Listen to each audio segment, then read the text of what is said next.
So, with these videos, would we say Gen Zs are destructive or just evolved? It's a little bit of both. Okay. They say some fights cannot be settled with a sword and others cannot be settled without a sword. It's another wave of revolution. I have a lot of respect for the Gen Zs.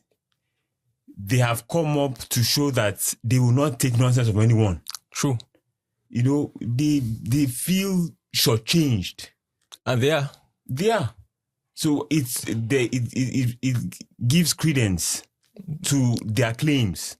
Their claims are valid. How do you react? Yes, to this. And going beyond that, right, I think beyond their evolution, even things have changed generally. Yeah, definitely. Because if you look at it, right, what made our parents the way they are is that they are used to structures. You need to go to an office to get paid.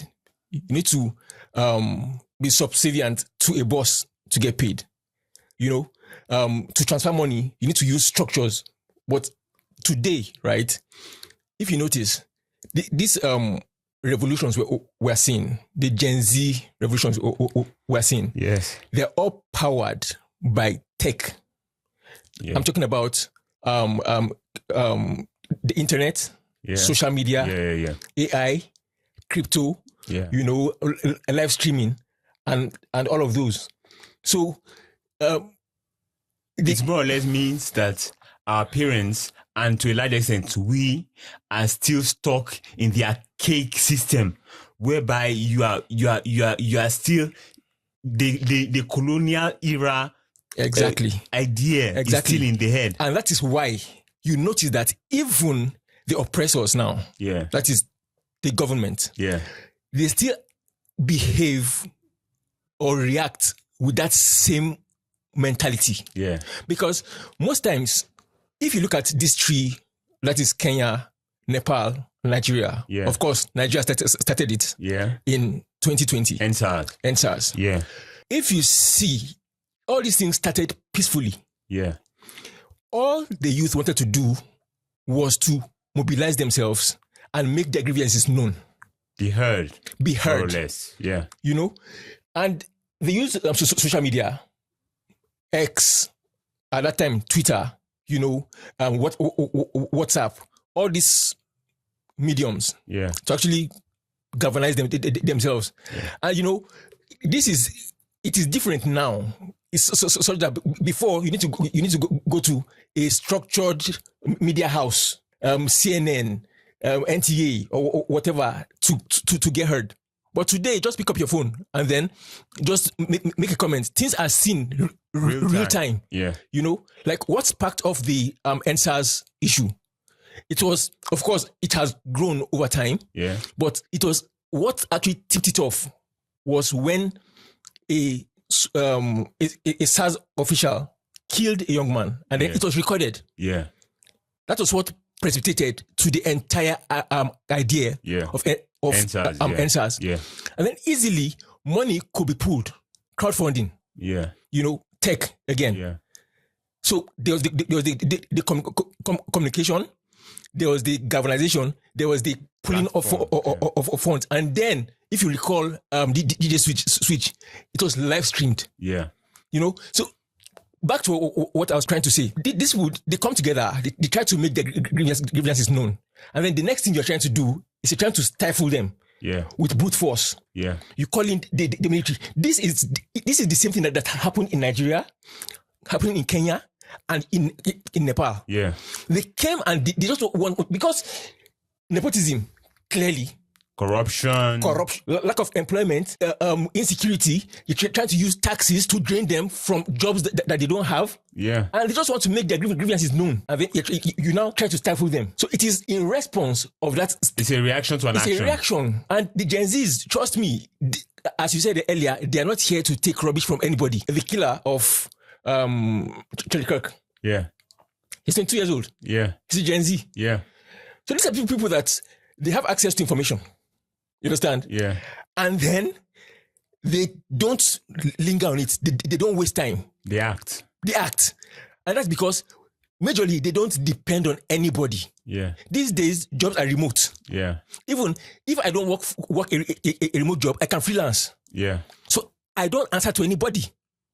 I can just go get my camera, get whatever it is I use to make money, and I make my money. So this gives them freedom. Yeah. You know. Yeah. And then that actually engineers that rebellious character. Yeah. You understand? So they just think and then they act. Kenya also. Yeah. You are corrupt. You are actually embezzling this money, and then you are flaunting it. And then you are taxing them. Heavy taxes on them. On commodity. And the commodities, things that people need to live. Yeah, like bread, food more or less and all that. Digital services. Yeah. And then they try to come out and say, okay, see, listen to us. You try to stifle them again. And they went, and you did it with force, and then you now start seeing casualties rising into the dozens. Dozens. Looking at, there was this story in Kenya where a guy was just going about his business, selling masks actually. Yeah. And then used a shotgun on his head. He wasn't even protesting. Imagine that. And expect that people this new crop should just lean back. The time of using brute force is gone. It was like it left with our parents. Yeah. And then some of us are still stuck in that. Some are actually mixed, you know, between the Gen Zs and the, you know. So same results, same things are happening, same outcome. Things were destroyed, government spoke, but people were killed. At the end of the day, nothing major was done. I think they just disbanded the SARS, yeah. But replaced them with SWAT. So to me, that wasn't really a victory. Yeah. But Kenya, if you notice, he had to retire like his entire cabinet. Yeah. So that alone is a win. Yeah. Aside retiring them, he by himself had to retract some of the tax bills. Yeah. Bills. Now coming to Nepal. Yeah. This is where you know that it goes even beyond just the Gen Z. Yeah. It is the time. Can you believe that they actually elected the new PM? That is Sushila Karki. Yeah. Yes. On Discord. They just came together and actually elected a PM.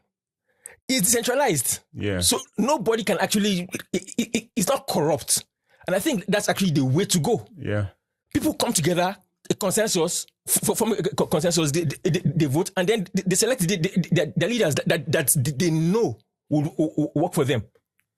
But I think they actually went, that is in Nepal right now. Yeah. I don't blame them, but them actually dragging their finance minister, like they threw him in the river. They gave him a helmet so that he won't die, and then dragged him in the river. Then I think one of the PMs, that's prime ministers, that one, his wife actually lost her life. Yeah. When they touched their buildings. That's Sharma Oli. That the prime minister that built that resigned. Yes. Yeah. But I think it's another PM whose wife was actually died in the course of. Do you see how they were scampering? They actually like talking to helicopters, aerial like.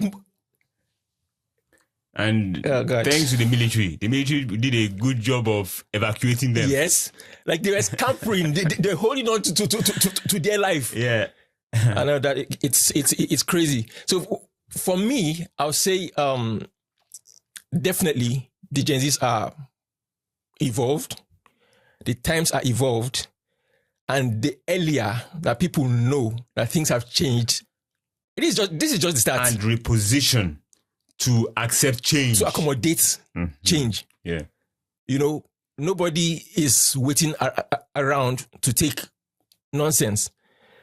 I hear a lot of people saying, okay, even in the US, just yesterday, I was hearing them talking about regulating social media, cracking down on comments on social media. That wouldn't change it. Yeah, it's here. So the thing is, you need to if you say you want to be a public servant, then you need to serve the public. Yes. Not the other way around. And not the other way around.